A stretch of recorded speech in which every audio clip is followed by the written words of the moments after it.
Hi all. So ಇವತ್ತು ನಾನು ನಿಮಗೆ ಶೇಂಗಾ ಉಂಡೆ ಹೇಗೆ ಮಾಡೋದು ಅಂತ ಹೇಳ್ಕೊಡ್ತೀನಿ. ತುಂಬ ಟೇಸ್ಟಿಯಾಗಿರುತ್ತೆ, ಒಂದ್ಸಲ ಟ್ರೈ ಮಾಡಿ.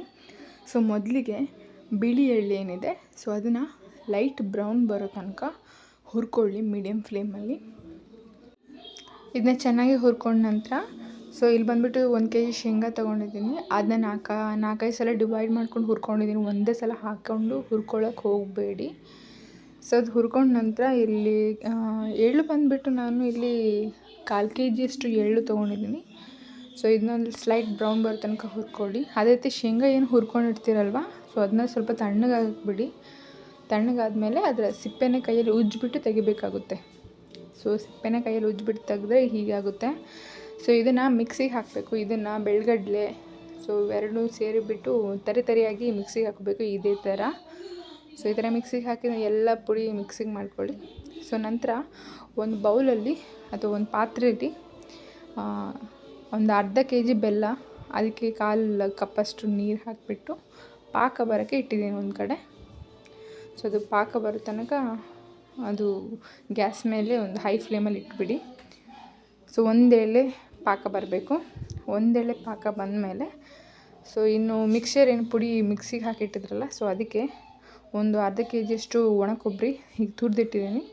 ಅದೇ ರೀತಿ 2 ಇಂಚಷ್ಟು ಒಣ ಶುಂಠಿ, ಅಲ್ಲೇನು ಪೌಡ್ರ್ ಇರುತ್ತೆ ಅಲ್ಲ, ಅದು ಒಣ ಶುಂಠಿ 2 ಇಂಚಷ್ಟು ಸೊ ಇದೆ. ಸೊ ಅದನ್ನ ಆ ಪೌಡ್ರನ್ನು ಎಲ್ಲ ಆ ಮಿಕ್ಸರ್ಗೆ ಹಾಕಬೇಕು.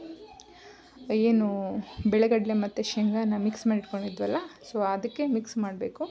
ಇದು ನೋಡಿ ಈ ಥರ ಮಿಕ್ಸ್ ಮಾಡಿ ಚೆನ್ನಾಗಿ ಮಿಕ್ಸ್ ಮಾಡಿಕೊಂಡು ಸ್ವಲ್ಪ ಕ್ವಾಂಟಿಟಿ ತೊಗೊಂಡು ಅದರಲ್ಲಿ ಆ ಮಿಕ್ಸರ್ನ ಸ್ವಲ್ಪ ಕ್ವಾಂಟಿಟಿ ತೊಗೊಂಡು ಒಂದೆಲೆ ಪಾಕ ಬಂದಮೇಲೆ ಸೊ ಸ್ವಲ್ಪ ಅದಕ್ಕೆ ಎಷ್ಟು ಬೇಕು ಸ್ವಲ್ಪ ಮಿಕ್ಸರಿಗೆ ಸ್ವಲ್ಪ ಪಾಕ ಹಾಕ್ಕೊಂಡು ಸೊ ಇಮಿಡಿಯೇಟಾಗಿ ಉಂಡೆ ಕಟ್ಟಬೇಕಾಗುತ್ತೆ. ಸೊ ಕೈ ಮುಟ್ಟಕ್ಕೆ ಹೋಗಬೇಡಿ, ತುಂಬ ಬಿಸಿ ಇರುತ್ತೆ. ಸೊ ಹಾಗೆ ಬಿಸಿದ್ದನ್ನೇ ಬಿಸಿ ಪಾಕನೇ ಹಾಕಿಬಿಟ್ಟು ಒಂದು ಸ್ಪೂನಲ್ಲಿ ಅದನ್ನ ಸ್ವಲ್ಪ ಮಿಕ್ಸ್ ಮಾಡಿಕೊಂಡು ಬೆಲ್ಲ ಮತ್ತು ಪೌಡರ್ನ ಮಿಕ್ಸ್ ಮಾಡಿಕೊಂಡು ಇಮಿಡಿಯೇಟಾಗಿ ಉಂಡೆ ಕಟ್ಟಬೇಕು. ಬೇಗ ಬೇಗ ಕಟ್ಟಬೇಕು. ಸೊ ಇಬ್ಬರಿದ್ರೆ ಸ್ಪೀಡ್ ಆಗುತ್ತೆ. ಸೊ ಉಂಡೆ ಕಟ್ಟಿದ ಮೇಲೆ ನೋಡಿ ಇದೇ ಥರ ಉಂಡೆ ಕಟ್ಟೋದು. ಸೊ ಒಂದು ತುಂಬ ಉಂಡೆ ಆಗುತ್ತೆ 1 kg ಶೇಂಗಾಗೆ. ನೋಡಿ ಇದೇ ಥರ ಉಂಡೆ ಕಟ್ಟಿ ಇಡಬೇಕು. ಸೊ ಸ್ವಲ್ಪ ಕ್ವಾಂಟಿಟಿಲೇ ತೊಗೊಂಡು ಮಾಡಿ, ಇಲ್ಲದ್ರೆ ಬೆಲ್ಲ ಕಲ್ಲಾಗಿಬಿಡುತ್ತೆ, ಉಂಡೆ ಕಟ್ಟೋಕ್ಕೆ ಬರೋದಿಲ್ಲ, ಹಾಳಾಗುತ್ತೆ. ನೋಡಿ ಗ್ಯಾಸ್ ಮೇಲೆ ಇದೇ ಥರ ಆನಲ್ಲೇ ಇಟ್ಟಿರಬೇಕು. ಪಾಕ ನೀವು ಅಲ್ಲಿ ಹಾಕಿದ ಮೇಲೆ ಮತ್ತೆ ಗ್ಯಾಸ್ ಮೇಲೆ ಇಡಬೇಕು ರಿಟರ್ನ್. ಸೊ ನೋಡಿ ಇಷ್ಟು ಉಂಡೆಗಳಾಗಿವೆ ನಮಗೆ. ಇನ್ನೂ ಎಕ್ಸ್ಟ್ರಾ ಆಗಿದೆ, ಇನ್ನೂ ಪ್ಲೇಟಲ್ಲಿದೆ. ಸೊ ತುಂಬಾ ಟೇಸ್ಟಿಯಾಗಿತ್ತು.